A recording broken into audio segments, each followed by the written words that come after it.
महाराज ने ये बात सिद्ध की है कि कोई भाव कर्म को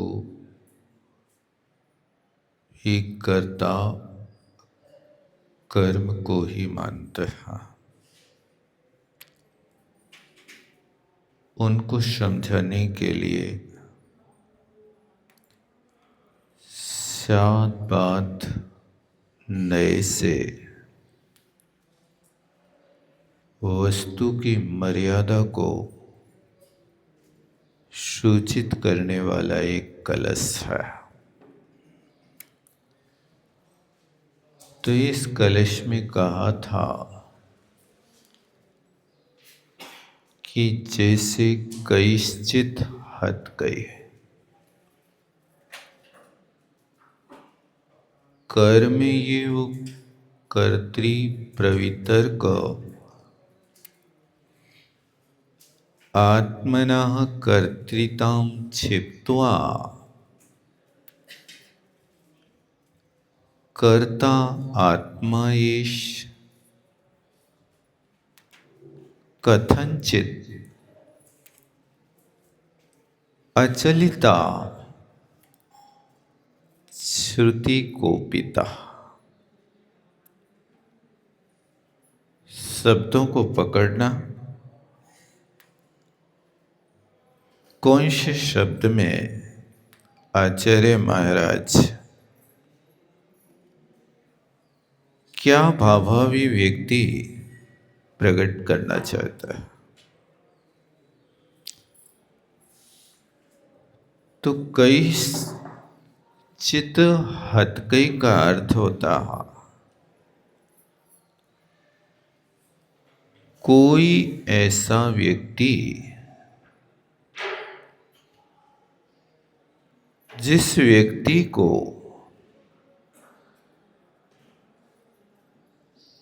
तलवार दे दी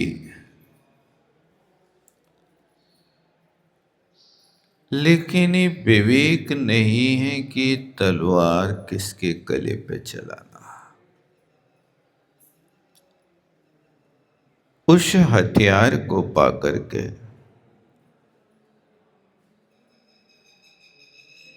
वो अपने गले पर उसका वार कर लेता है। ऐसे अज्ञानी जीवों को हतकई कहा जाता है। अपनी भाषा में इसको आत्मघाती कहते हैं। ऐसे कोई आत्मघाती जीव, देखो ध्यान देना, आचार्य महाराज आत्मघाती किसके कह रहे? जो स्यादवाद नई की पद्धति को नहीं समझता उसको यहाँ हतकई आत्मघाती कहा जा रहा है। नीचे के चौथे चरण में लिखा ना, स्यादवाद प्रतिबंध लब्ध विजया। इस शब्द को पकड़ो, यानी जिसने स्यादवाद की पद्धति पे बिल्कुल प्रतिबंध लगा दिया, स्यादवाद को बिल्कुल नहीं समझता, ऐसा आत्मघाती एकांतवादी कर्म एव कर्तृ, वो कर्म को ही कर्ता कहता है। उसका अभिप्राय है कि जो भी क्रिया होती है वो सब कर्म से होती है, आत्मा कुछ नहीं करती है। ऐसा एकांत से मानने वाले लोग जैन मतानुयायी नहीं है, वे सांख्य मत का पोषण करते हैं। इसलिए कभी भी नहीं कहना कि कर्म जड़ है और वे जड़ अपनी जड़ की क्रिया करते हैं, चेतन का उसमें कोई भी हाथ नहीं रहता।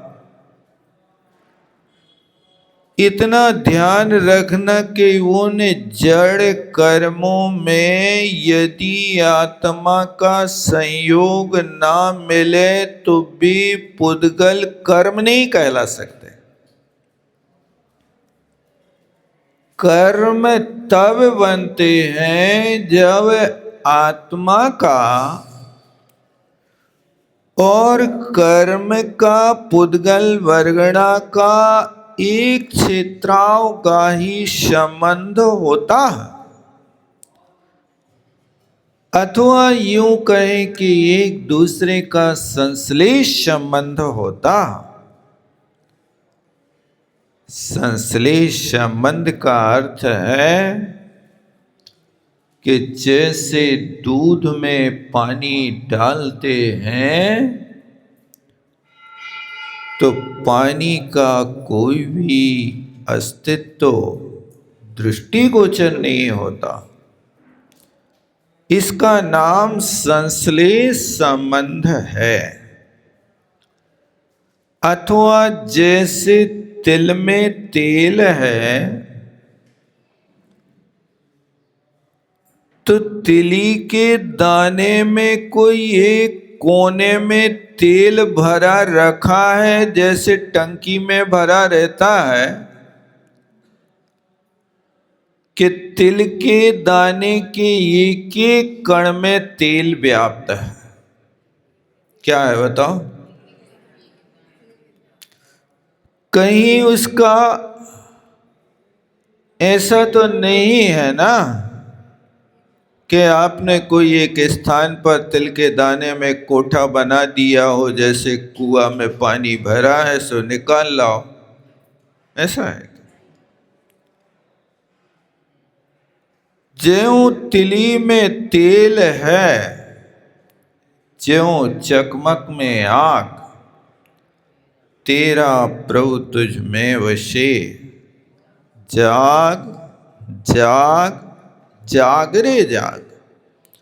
तिली में जैसे सर्वांग में तेल है, इसी तरह आत्मा के साथ कर्म का संबंध है।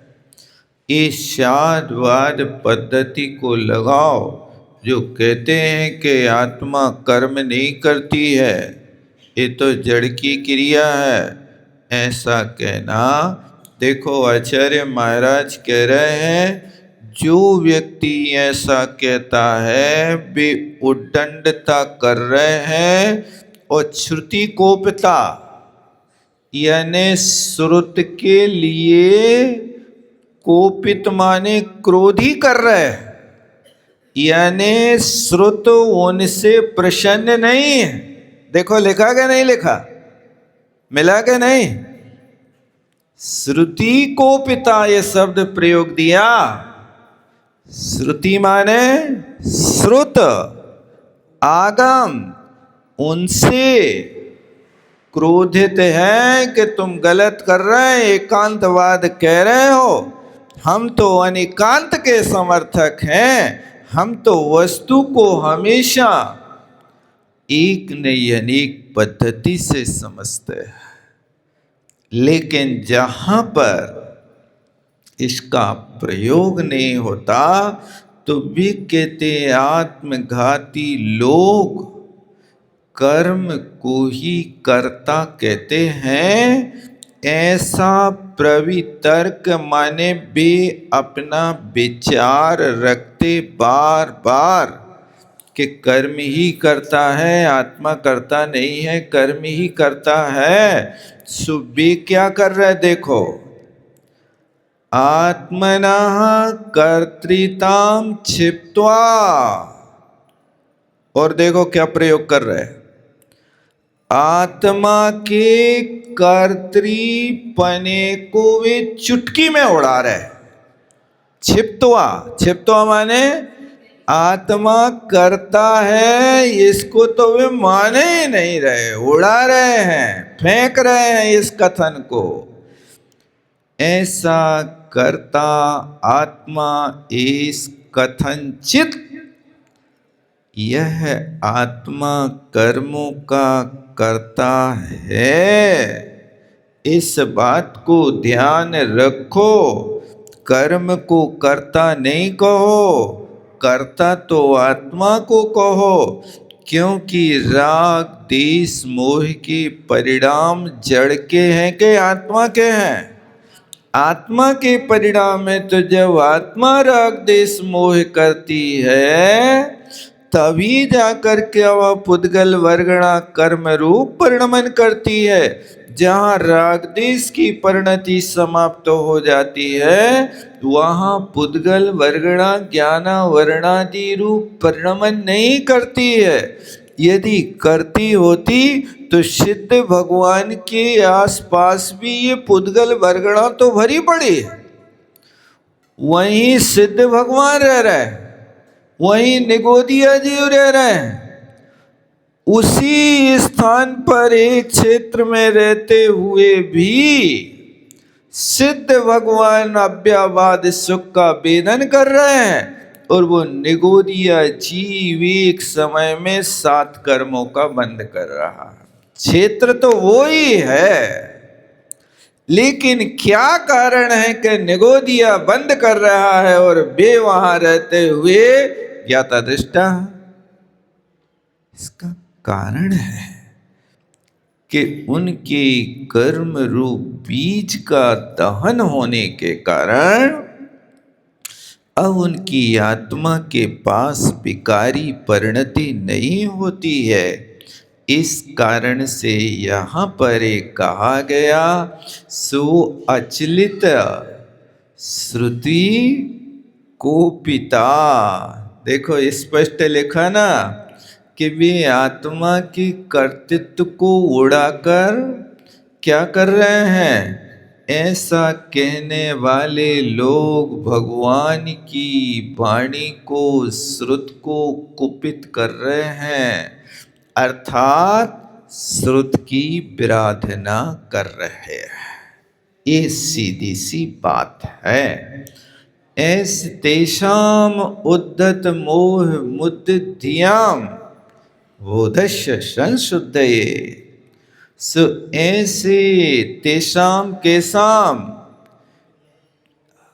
आत्म हतका नाम, जो आत्मघाती हैं, ऐसे जीवों की मोह से मुद्रित है बुद्धि जिनकी, अर्थात मोह का ताला जिनकी बुद्धि पर लगा हुआ है, उन लोगों के बोधस्य संशुद्ध, उनकी ज्ञान के ऊपर लगे ताले को खोलने के लिए ये स्याद्वाद पद्धति है कि स्याद्वाद पद्धति से अपना काम करो।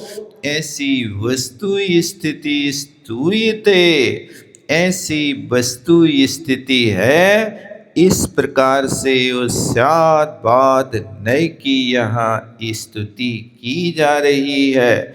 और जिनने उस पे प्रतिबंध लगाया था, उन एकांतवादियों पर जिनने विजय प्राप्त कर ली है, ऐसे उन स्याद्वाद से युक्त आगम को, उनके धारी महापुरुषों को यहाँ स्तवन करते हैं।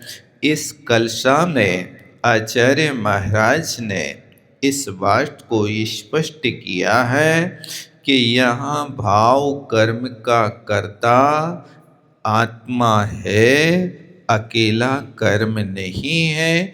यदि कर्म अलग होकर के कर्म करता होता तो 7 कर्मों का बंध कर्म में ही होने लगता, लेकिन ऐसा होता नहीं है। जो लोग इस बात को नहीं मानते हैं, वे लोग इस सर्व विशुद्ध ज्ञानाधिकार से बाहर है, ऐसा कहने का अभिप्राय है।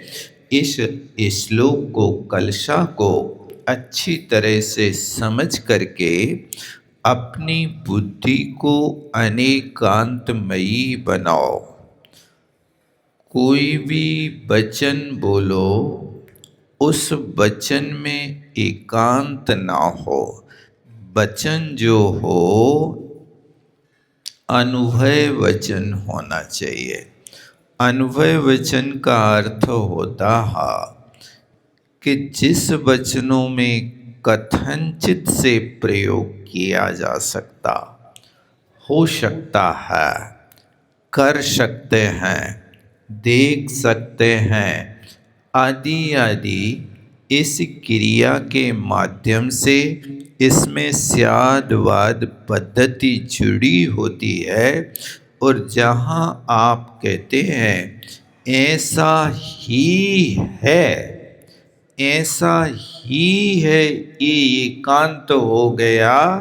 अब जब ऐसा ही रहेगा तो उसमें कोई परिवर्तन नहीं कर सकते।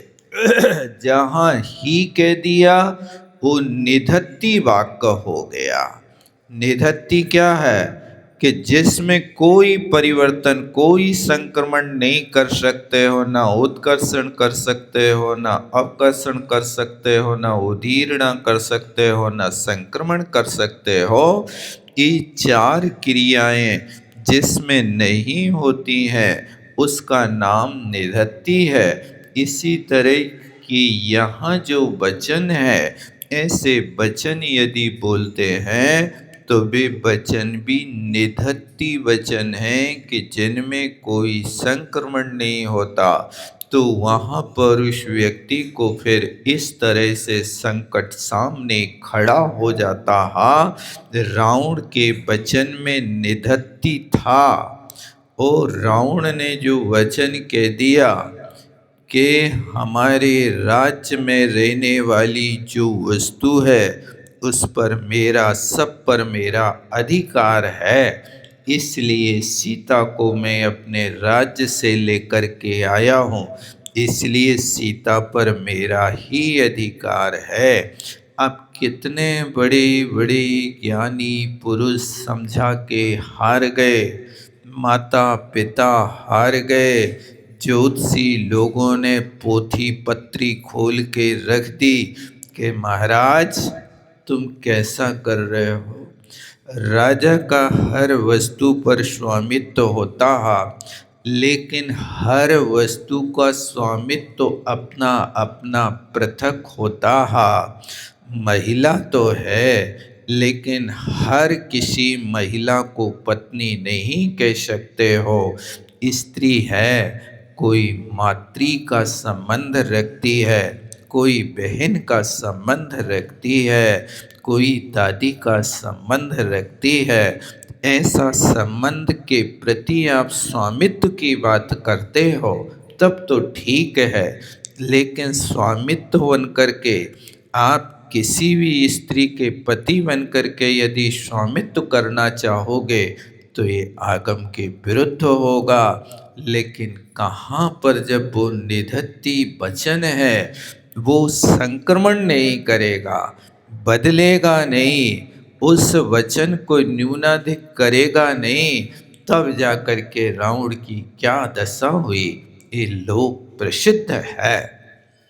इसलिए ऐसा कभी नहीं कहना कि जो मेरे मुख से वाक्य निकल गया, यदि आपके मुख से वाक्य निकला है आगम के परिप्रेक्ष्य में बिल्कुल सत्य है, तो आप उसको खींचने की कोशिश करना। लेकिन कोई आपके लिए आगम खोल करके दिखाए कि देखो इसमें ये लिखा है और आप ऐसा कह रहे हो, उस वस्तु को या तो आप आगम के परिप्रेक्ष्य में खंडन करना और नहीं कर सकते हो तो आगम को फिर स्वीकार करना। यदि वहाँ आप अपनी उद्दंडता नहीं छोड़ते हो तो उसी वक्त से फिर मिथ्या दृष्टि हो जाते हो। यही स्थितियाँ हैं। आज जो हमारा जैन सिद्धांत टुकड़ों टुकड़ों में बट रहा, इसका मूल कारण यही है कि लोग अपनी बात को मानना चाहते हैं, जन वाणी को आगे लाना चाहते हैं और जिन वाणी को गौर करना चाहते हैं।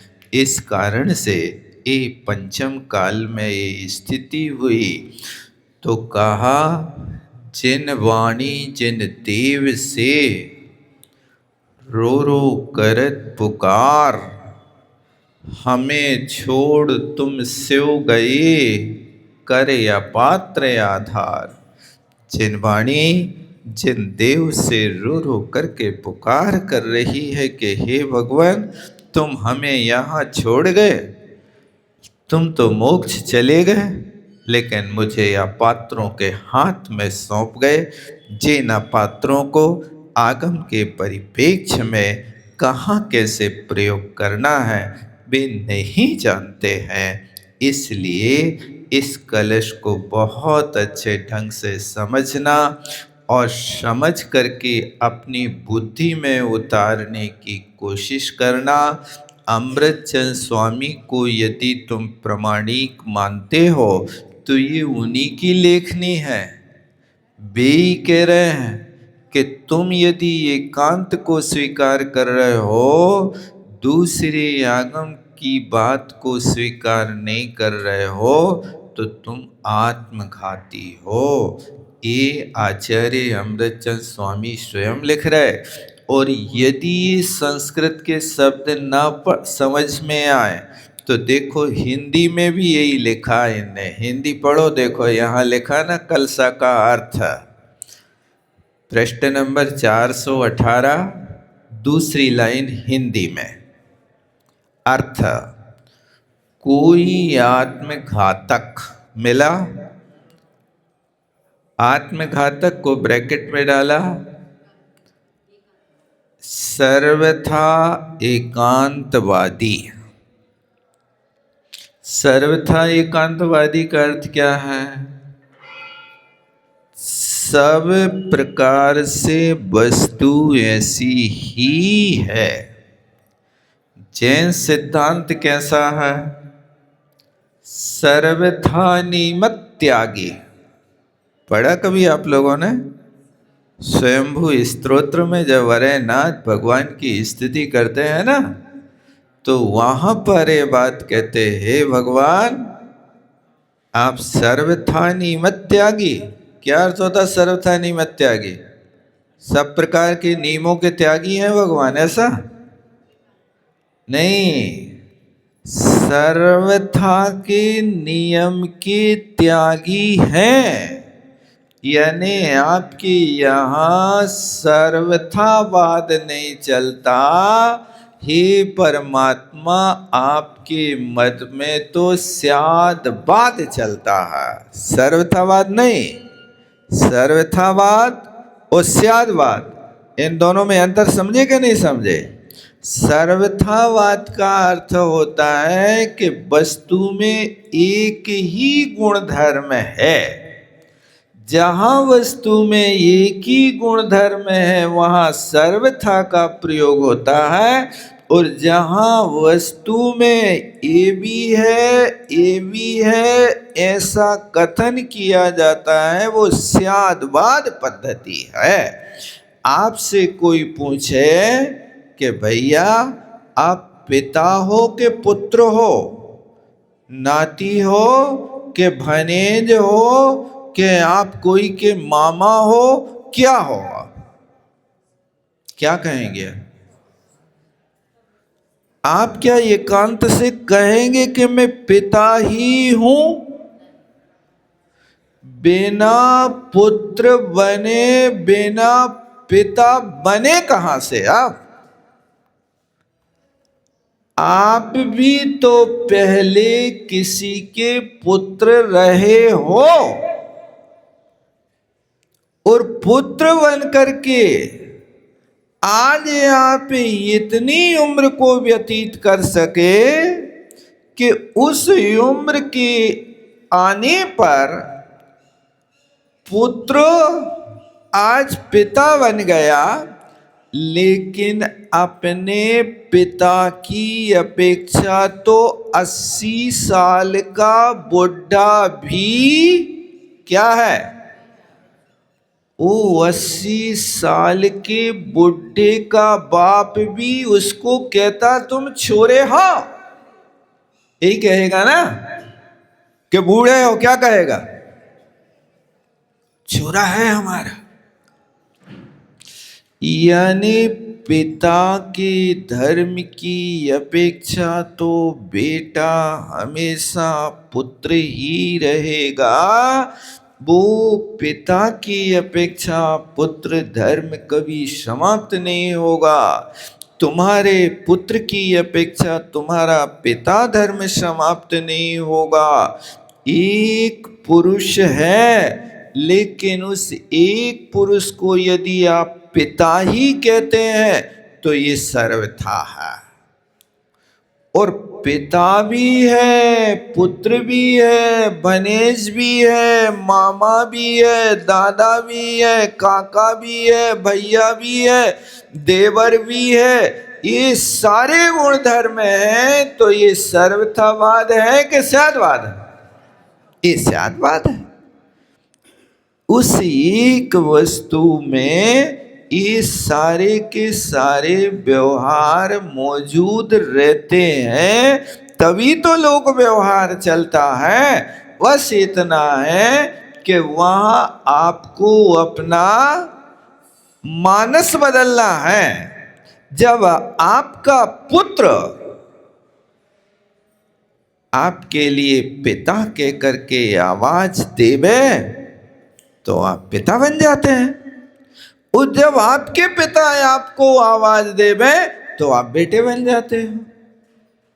आप क्या हो? पिता हो के पुत्र हो? अरे भैया, अवसर पर ये बहुरूपिया की तरह वेश बदलो। जैसे वो वेश बदल करके और रंग मंच पे अपनी प्रस्तुति देता है, और तुम भी वहां पर आवाज सुन करके व्यक्ति के रूप को देख करके अपना नाम बदल देते हो। कभी पापा बन जाते हो, तो कभी मामा बन जाते हो, तो कभी दादा बन जाते हो, तो कभी पति बन जाते हो, तो कभी नौकर बन जाते। क्या हो? ये पद्धति का नाम स्यादवाद है। उस वस्तु में गुण धर्म है, उन सब गुण धर्मों को स्वीकार करना ही श्रुति की आराधना है, सम्यक आराधना है, सम्यक ज्ञान है। यदि आप इसको स्वीकार नहीं करते हैं तो आत्मघाती आचार्य महाराज नाम दे रहे, आप किसी दूसरे का घात नहीं कर रहे हो, आप अपना निजी घात कर रहे हो। इससे वास्तविक रूप से वस्तु का सही स्वरूप नहीं समझ पाओगे।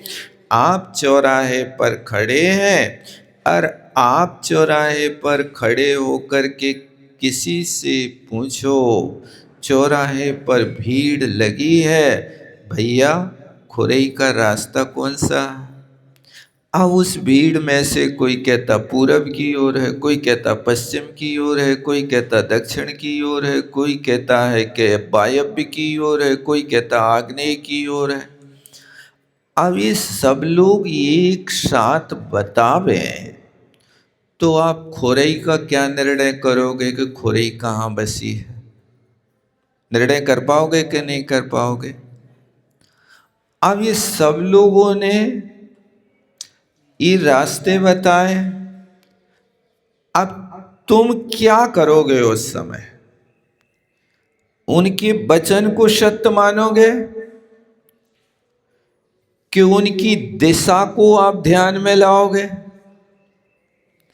ये सामने वाला व्यक्ति किस दिशा में खड़े होकर के खुरई का रास्ता वायव्य दिशा में बता रहा है, यदि आप उस दिशा में खड़े व्यक्ति को पकड़ रहे हो तब तो आप सही निर्णय कर रहे हैं कि इसके कथन से वायव्य दिशा में खुरई है। और जो व्यक्ति सामने खड़ा कहें कि नहीं पूर्व दिशा में है, तो अब पूर्व दिशा को आप पकड़ेंगे कि उस व्यक्ति के दृष्टिकोण को पकड़ेंगे, उसका मुख किसकी ओर है, ये भी तो देखो।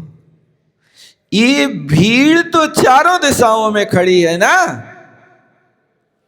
अब वो चारों दिशाओं में खड़ी हुई व्यक्ति यदि खुरई के लिए पूरब कहे, पश्चिम कहे, वायव्य कहे, आग्नेय कहे, ईशान कहे, कहां मानेंगे? तुम सब गलत हो, नहीं तुम सब सही हो, इसी का तो नाम है। कहते भगवान महावीर स्वामी ऊपर विराजमान थे, उनके साथियों ने पूछा महावीर कहाँ? तो मां ने कहा ऊपर है। बच्चों ने दौड़ लगाई, वो तीसरी मंजिल पहुंच गए। तीसरी मंजिल पर सिद्धार्थ थे। पूछा महावीर कहाँ? बोले महावीर नीचे। अरे मां कह रही कि ऊपर, पिता कह रहे कि नीचे। अब बच्चे फिर जहां महावीर थे दूसरी मंजिल पर आए। थकते थकते, महावीर तुम्हारे मम्मी पापा दोनों झूठे। महावीर कहते भैया मम्मी पापा दोनों सही, मैं जहां रुका हूं मम्मी के स्थान से ऊपर हूं, इसलिए मम्मी ने कहा ऊपर है, और पिताश्री जहां पर है उनसे नीचे हूं, इसलिए उन्हें नीचे कहा। इसी का नाम तो अनेकांत है। इसमें झगड़ा कहाँ है? अब इसमें तुम्हें झगड़ना है कि इसमें आपके लिए स्यादवाद पद्धति लगाना है? इनको गलत तो नहीं कह सकते आप। इसी तरह यहां पर भी आप ये मत कहना कि खुरई कौन सी दिशा में है, वो सभी दिशाओं में खुरई है, नहीं है? सब दिशाओं में है कि एक दिशा में है? सब दिशाओं में। बस वक्ता कौन सी दिशा में खड़े होकर के दिखा रहा है, उस वक्ता की उंगली को देख लो। जो वक्ता उंगली वायव्य दिशा के माध्यम से सूचित कर रहा है वो उस दिशा में खड़ा है, इसलिए उसकी दिशा में खुरई वायव्य दिशा में पड़ रही है। इस तरह से आप वक्ता के अभिप्राय को समझना और अपनी बुद्धि को सही लगाना, इसलिए लिखा है वक्ता प्रयोक्ता बने, वक्ता प्रयोक्ता बने और श्रोता रसिक बने। जिन वाणी माँ का रसपान करने वाले हों, श्रोता रसिक बने और सभासद सज्जन बने और शेष सभी व्यसन मुक्त बने। ये जितने भी लोग हैं सबका कर्तव्य है कि वक्ता अकेला बोलता ना जाए, करके भी देखा है। वक्ता प्रयोक्ता हो और श्रोता रसिक हो। श्रोता के अंदर रस आ रहा कि नहीं आ रहा? आपको कहीं नीरसता आ रही है कि उंगास आ रही है कि मन में भाव आ रहा है? चलो नल आ रहे, अब तो नल आ रहे कि नहीं आ रहे हैं? आ तो रहे, लेकिन अब नल की स्मृति आ रही है कि ज्ञानामृत पान की रसी अनुभूति हो रही। क्या हो रहा है? इसलिए श्रोता रसिक बने, बस वो ही रस लो, दूसरी बात करना नहीं।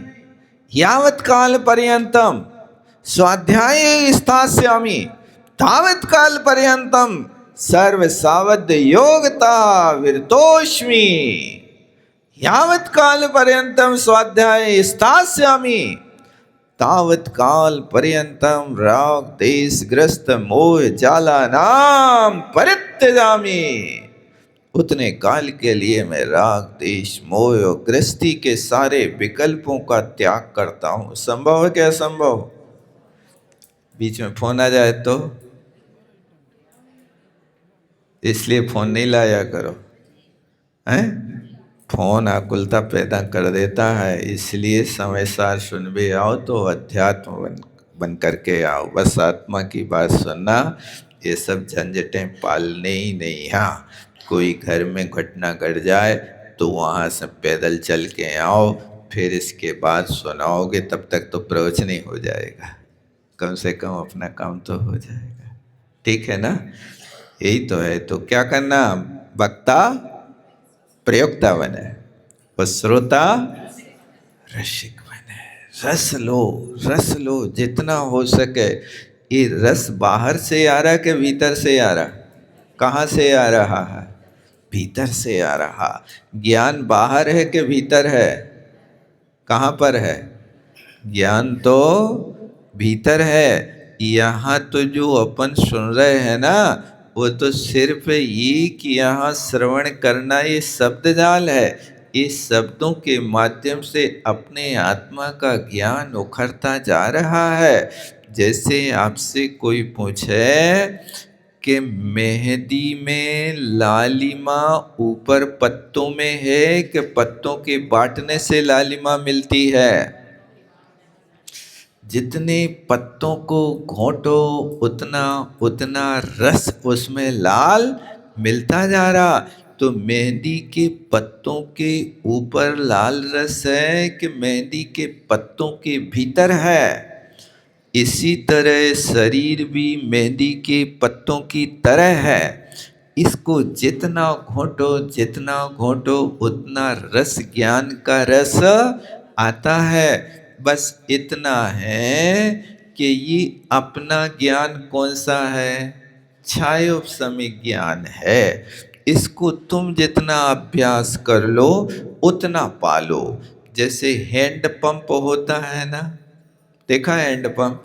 जितने हाथ मारो उतना पानी निकाल लो। हैंड पंप की तो यही दशा है ना, हाथ मारते जाओ पानी निकालो। तुमने हाथ मारना बंद किया, पानी खत्म। इसी तरह ये छायोपशमिक ज्ञान का जितना अभ्यास करो उतना अभ्यास आपके लिए ज्ञान का रस, ज्ञान का पानी निकलता रहेगा। और अभ्यास खत्म किया तो अनभ्यासे विषम विद्या। जो विद्या अमृत है वो अभ्यास के बिना जहर हो जाती है। अभ्यास करना बंद कर दो तो फिर वो विद्या हमारे काम में नहीं आती है। इसलिए हमेशा विद्या का प्रयोग करो। श्रोता बनो तो ऐसे श्रोता बनो कि जो श्रुत को हृदय में उतार लो। श्रोता हो कि सरोता हो कि सोता हो? का हो बताओ? हैं? तीन चीजें समझ में आई ना? सोता, श्रोता और सरोता। जो श्रोता होता है, जो श्रुति को सुन करके हृदय में धारण कर लेता है, वो श्रोता है। और जो सुन को यहाँ जिनवाणी सुन के अच्छी नींद ले लेता है, वो श्रोता है। होते कई लोग होते हैं कि जो सभा में आते हैं, दुनिया में घूमत रहे तो नींद नहीं आ है, लेकिन सभा में आए तो फिर ऐसी निश्चल होकर नींद आती है कि बिल्कुल 1 घंटे बाद जब उठता तो कहता मजा आ गया। काय का मजा आया? नींद पूरी करी कि खाना पूर्ति करी कि यहाँ श्रुत का अभ्यास किया? क्या किया? काय में मजा आया है? ऐसे लोग श्रोता होते हैं। और एक सरोता होते हैं, जो वक्ता ने कछु बात कही और धर के काटी। तुम कछु कहो, हमारो काम तो पंडित पछाड़ है, हम तो सब पंडितों को पछाड़ते रहते हैं। तो ये कहा कि श्रोता रसिक बने। जहाँ सच्चा श्रोता होता है वो रस लेता है, आनंद लेता है। और सभासद होते हैं वे यदि ज़्यादा नहीं समझ पाते, बस इतना समझते हैं भैया कि कसायों को कम करना, विषय भोगों से दूर भागना, पापों में प्रवृत्ति नहीं करना, बस ये अपना काम है। इसलिए अपना काम कहाँ से शुरू करना? अपने से कि दूसरों से?